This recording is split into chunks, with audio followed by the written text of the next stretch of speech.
All right, y'all. Sorry about that. Just trying to get it set up. But today I'm going to be talking about today's two trades. We took one loss, but we made that back with the win. You can see the first loss or the first trade right here, lost.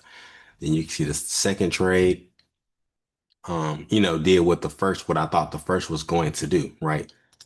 So today was a good day. Today was a good day. So you can see this first trade was at opening, right? New York session starts at 9:30. This trade I mean, you can't see right now because that's one thing about back testing. You don't see the the momentum in real time. Maybe if you have the replay, you can, but it happened very fast, right? So we hit that target point very fast.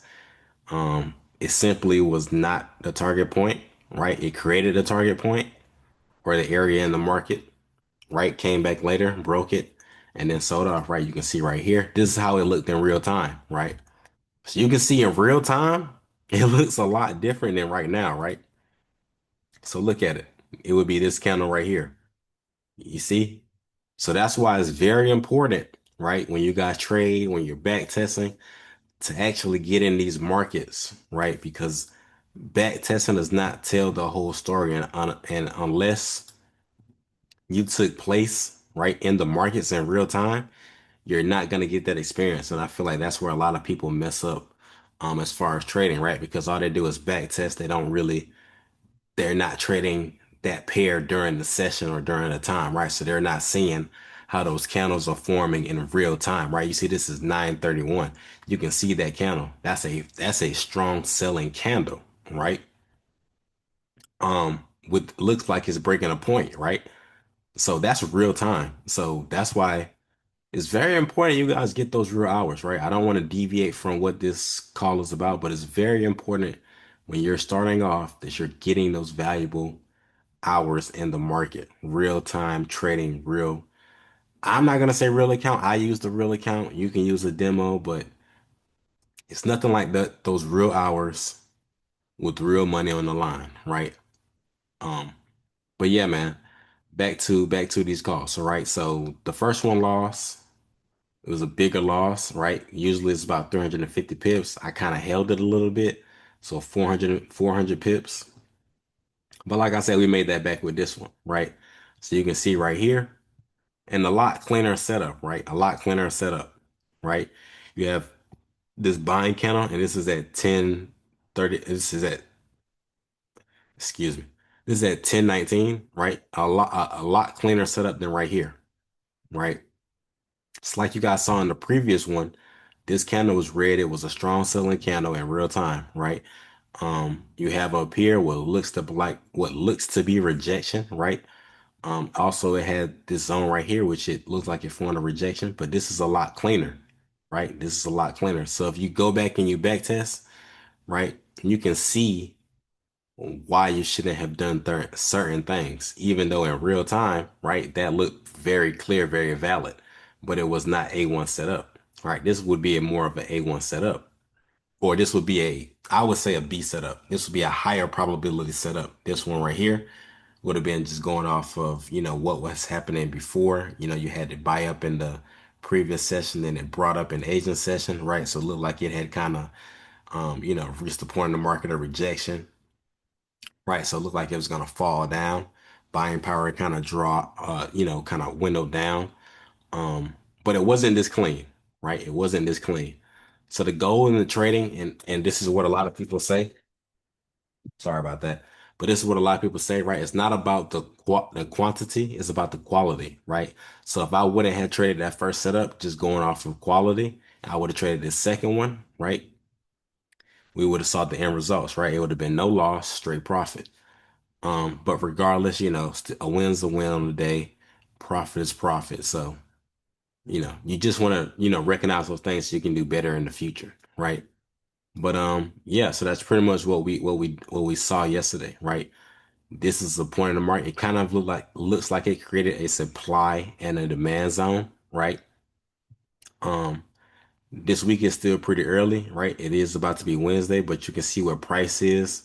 Even though we had these massive moves, price is still in the same area, right?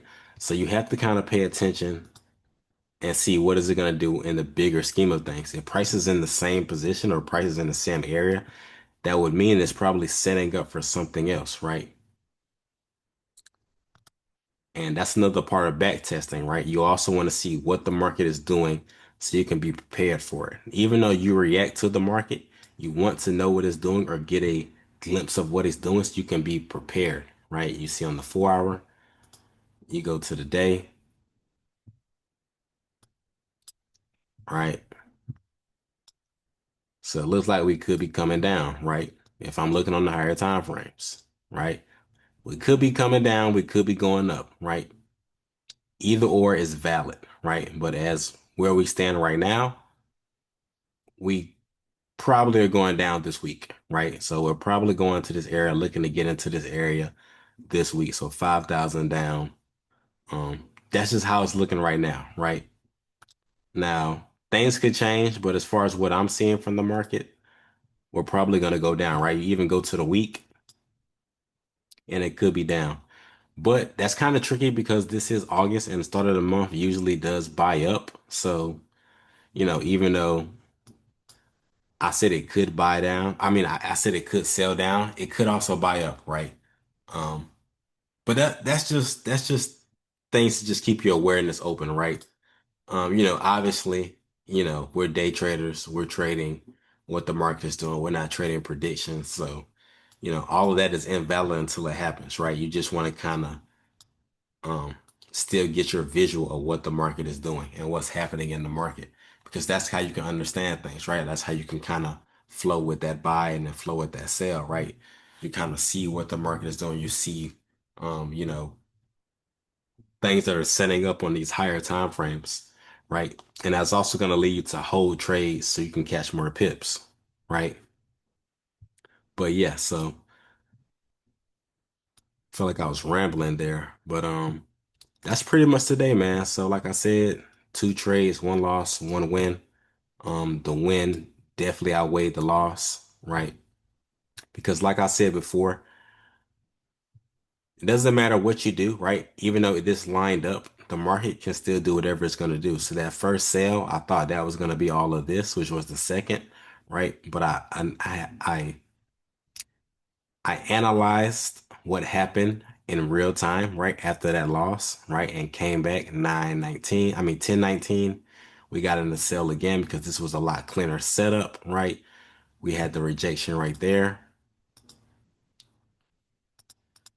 right? Which happened before. Then we had the rejection right here, which was that buy up at 945, right? That rejection, that kind of liquidity grab, right? Grabbed it, came back down, more momentum, cleaner candle structures, right? Got in that sale.